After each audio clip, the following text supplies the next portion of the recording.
নমস্কার বন্ধুরা, good evening. আপনাদের সবাইকে স্বাগতম জানাই দিদি এবং আমার ভিলেজ গ্রাম বাংলা পেজে। তো তোমাদের যদি এই ভিডিওটা ভালো লাগে তাহলে লাইক কমেন্ট সাবস্ক্রাইব করে দেবে প্লিজ। আর আজকে আমি কয়েকটা কানের দুলের প্রোডাক্ট নিয়ে এসেছি, কালেকশন নিয়ে এসেছি।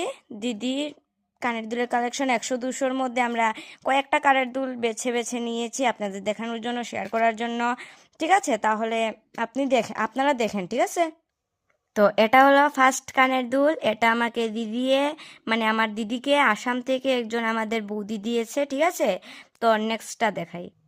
এটা হলো 2 নম্বর কানের দুল। এটা হলো আমার দিদি শিবরাত্রি, হ্যাঁ শিবরাত্রি, তাই না দিদি? শিবরাত্রি পূজার থেকে কুমারঘাটে থেকে কিনেছে আর কি, আমাদের বাবা আমাদের কিনে দিয়েছে, আমাদের কি বলছি, দিদিকে, সরি। তারপর একটা দেখাই।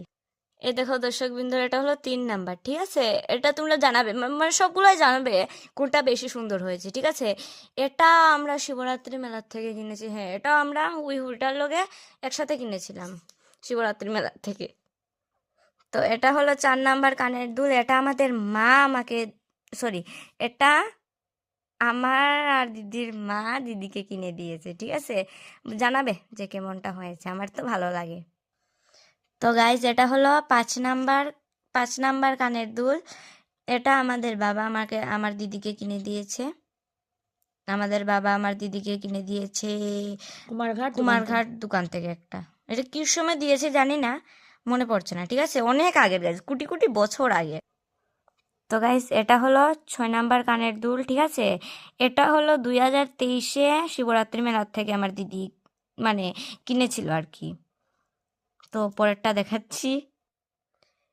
এটা আমার দিদি কোথার থেকে কিনেছে আমি জানি না। ঠিক আছে, কিন্তু আমার এটা ভালো লাগে না, তোমরা বলবে যে কিরকমটা হয়েছে। ঠিক আছে, এটা হলো রাখি বন্ধন উপলক্ষে আমাদের দাদা আমার দিদিকে কিনে দিয়েছে, এটা রাখি বন্ধন উপলক্ষে। তারপরটা দেখাচ্ছি। এ দেখো, এটা আমার খুব ফেভারিট। এটা দুর্গাপূজার থেকে আমার দিদি কিনেছে। দুর্গাপূজা মনে নাই গাইজ, আমরা কয়েকটা 100-200-র মধ্যে কয়েকটা বেছে নিয়েছি, যতটুকু মনে আছে আমরা ততটুকু বলছি। এটা শিবরাত্রি থেকে না দুর্গাপূজার থেকে, যে কোনো একটা হবে। ঠিক আছে, তারপরটা দেখাচ্ছি। এ দেখো, এটা আমরা দীঘা থেকে কিনেছি। কলকাতা যে দীঘা আছে না, দীঘার থেকে মাত্র 10 কিনেছি। টাকা দিয়ে। মাত্র 10 টাকা দিয়ে, কারণ কলকাতার জিনিসগুলা অনেক কম দামে পাওয়া যায়। এটাও দীঘার থেকে কিনেছি, এটা সমুদ্র থেকে কিনেছি গাইজ, দীঘার থেকে না, কলকাতা সমুদ্র থেকে। তো জ্ঞান দিয়া শুনেন না। এই দেখো, এটাও আমরা দীঘা থেকে কিনেছি। সমুদ্র, দীঘা সমুদ্র তো একই হয় না। আচ্ছা, তারপরটা দেখ।